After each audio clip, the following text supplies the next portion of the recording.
You're really going to like this. And if you don't, we like it enough for both of us. So here you are. You were source energy. Part of you came into this body, splat, here you are. And you're exploring the variety. And you're knowing what you don't want, seeing plenty of it, which causes you to know what you do want, seeing plenty of that too. So you're launching these rockets. And you knew what you didn't want, which caused you to launch a rocket. But this rocket of what you do want is not very vivid for you because it just burst out of this contrasting experience. And it's not your habit of thought. This is. Knowing what you don't want in this example is more your habit of thought. So this rocket came, but it's a freak. It was born out of the contrast. And as you launched it, we saw it coming. We wrote it immediately and became vibrationally part of it and held the frequency of it for you, for when you catch up with it. Not just us, but all those like us. In other words, we're on that vibrational vortex. It's spinning. And immediately the cooperative components, because of law of attraction, began to come to it. And so the momentum got really going good. In fact, it got going so good that you couldn't stick with it. Not for very long. You launched it, but you haven't practiced it. So what are you left with? Oh, you gave birth to it, but you're not a vibrational match to it. So where does that leave you? It leaves you in emotional awareness of your separation from it. Well, big deal, Abraham. That's not too satisfying. So you're telling me I launched a desire and all I know now is that I'm not a match to the desire? Pretty much.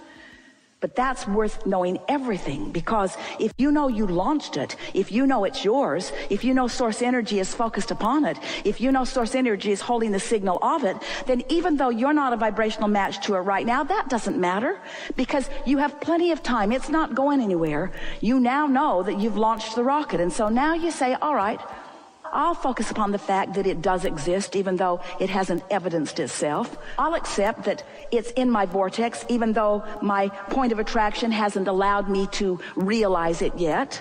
I'll accept that I've done step 1 and that you're doing step 2, and I'll look forward to step 3. I'll accept all of that. I'm feeling a little better about it just thinking about that. Feeling better about not having the manifestation of it. In fact, maybe even feeling a little eager about it. So now you're talking in general enough terms that you are no longer a vibrational mismatch to it. You are, in general terms, matching it because you believe in law of attraction. You believe in your own worthiness. You believe in being human and launching the desire. And so now you somehow, some way, work yourself into vibrational alignment with it. In other words, you just stop doing the stuff that you've been doing that kept you from being there. You started focusing on laws and processes instead of evidence that was pointing out when you weren't doing it. You started focusing upon the laws and the processes that meant that maybe you could do it. And, all of a sudden, you click into place with it. You close the gap. You don't know really how you did it. You just monkeyed around with it until you managed it. But you came into alignment with it. And when you did, you felt relief. You felt relief as you released the resistance. And now you are a perfect vibrational match to your desire. Your grid and your desire equal one another. And now it cannot be any other way. It must reveal itself to you in full manifested form. And it does. And you say yes for a minute. Because in the moment that it manifests, you not only have the confirming knowledge that you have managed to find alignment with it, but you now have, we love you so much, another set of contrasting experiences, which are launching another rocket of desire to which you are not a vibrational match. But now you know what to do. This time it's not going to take you so long. This time you're not struggling so hard. So what if it hasn't manifested? It's coming. I know that I'm good at this. I can align. All I have to do is clear my mind and not focus upon the absence of it. Stop beating the drum of what I don't want relative to this. Stop keeping active the opposite of what it is and start thinking a little bit more about the presence of what it is. Or change the subject altogether and look at other things that feel good to me. And now somehow, some way, you don't really know exactly how you did it because you did it sort of gradually and incrementally. Maybe someone else walked into your room, some teacher, somebody that's holding you as their object of attention, knowing that you can do something that you didn't know you can do, and suddenly you're in vibrational alignment with it. You don't really even know how you figured it out, but oh boy, did you feel the relief of it as you came into vibrational resonance with this new desire. And now you are your grid. You are in the perfect vibrational place of what's in your vortex. There's no vibrational separation between where you are and where it is, and it flows into your grid, and you feel the exhilaration of the relief of that, and then it manifests. And this time you say, I did that, I did that, I did that, I did that, and you're so happy for about that long.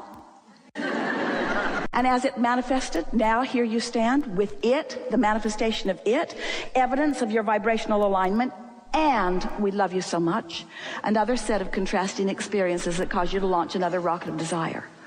So after a while, you begin to recognize that you're not ever going to get it done. And then it starts taking the sting out of what's not done, because there's always going to be plenty that's not done. And instead of feeling bad about what's not done, you feel eager about what's becoming. And then you start putting your attention upon what really matters, which is how you feel. And then you start looking for relief. You start letting your cork float. You start deliberately raising your vibration. You start looking for reasons to feel good, making lists of positive aspects, going to the places that make you feel good, giving yourself the right, giving yourself permission to do more things that are fun and less things that are hard, more things that feel good and fewer things that are assigned to you by others who are trying to get you to prove your worthiness. And so you just keep finding yourself in alignment, and then blessed with the manifestation of your desire, and then alignment, and then blessed with the manifestation of your desire, until before you know it, you don't ask the question, how can I be there more of the time?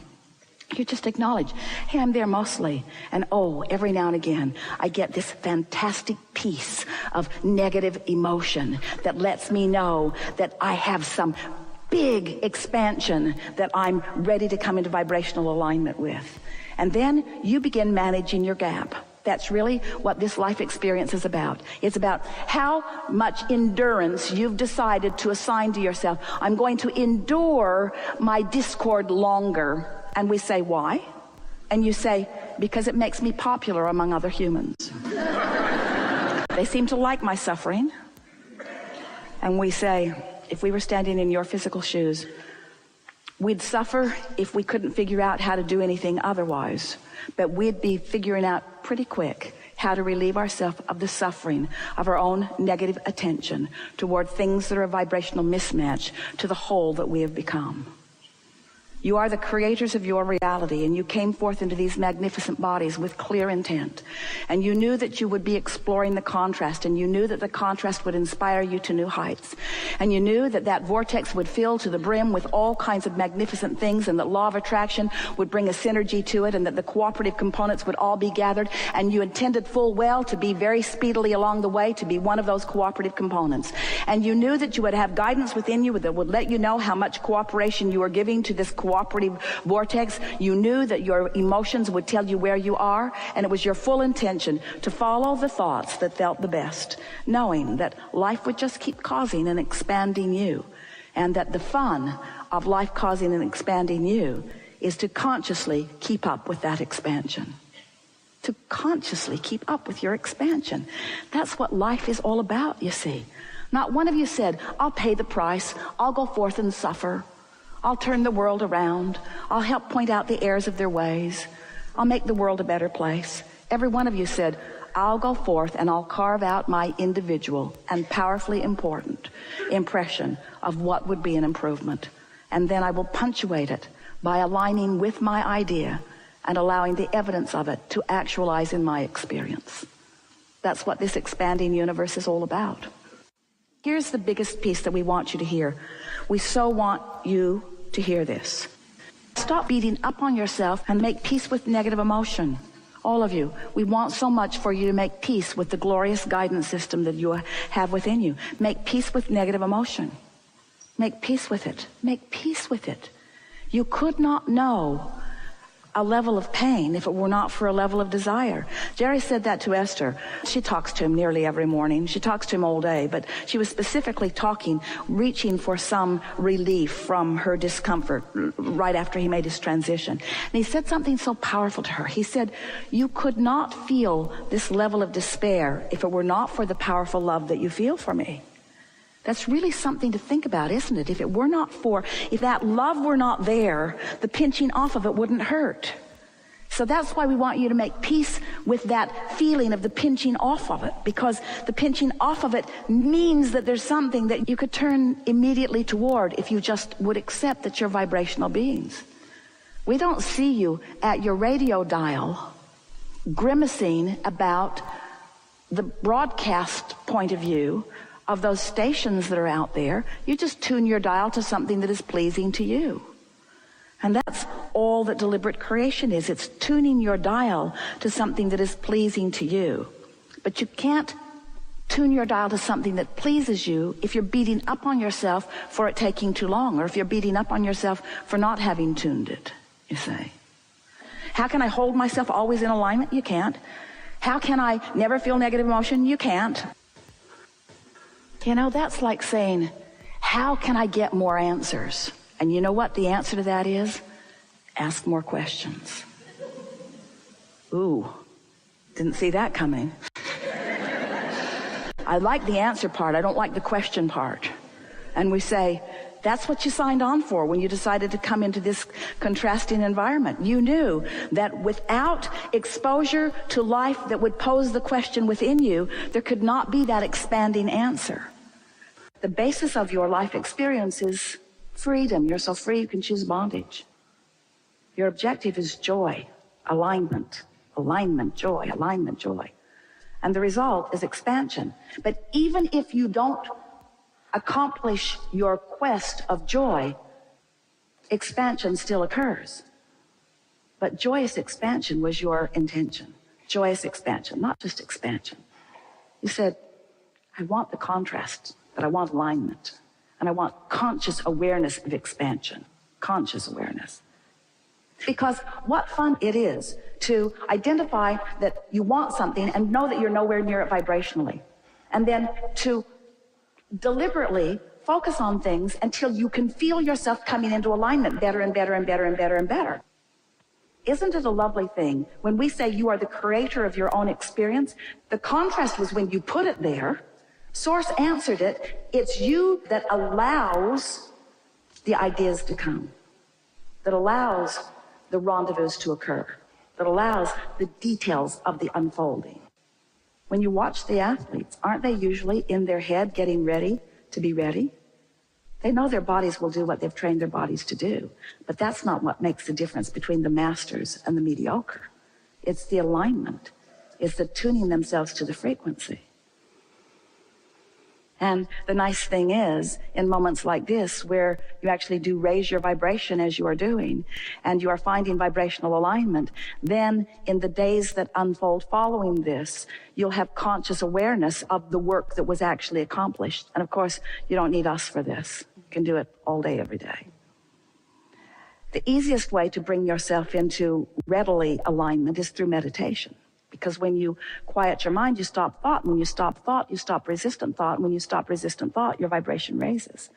And when your vibration raises, then you have access to what's in your vortex. So as it flows in, as you get this conscious awareness, as something flows in and the idea occurs to you, and the idea, even though the money isn't in the bank, or even though you haven't met the person you're looking for, as the idea of something exhilarating occurred to you, then you acknowledge, I'm in alignment, I'm doing deliberate creation. And before long, that feeling of invincibility comes, where you know for sure that you are worthy of whatever you're reaching for. And you trust law of attraction because it has never been anything less than consistent with you. So then you begin to recognize that somehow you have accomplished a sort of vibrational state of being. And if you're feeling sad, other things that match that jump on the wheel with you. And if you're feeling exhilarated, other things that match that jump on the wheel with you. And your whole world reflects what you've got going on. You can control your own vibrational manifestation into your actualization. And then it is our absolute knowing that you will begin living your life precisely as you intended when you came forth into this physical experience.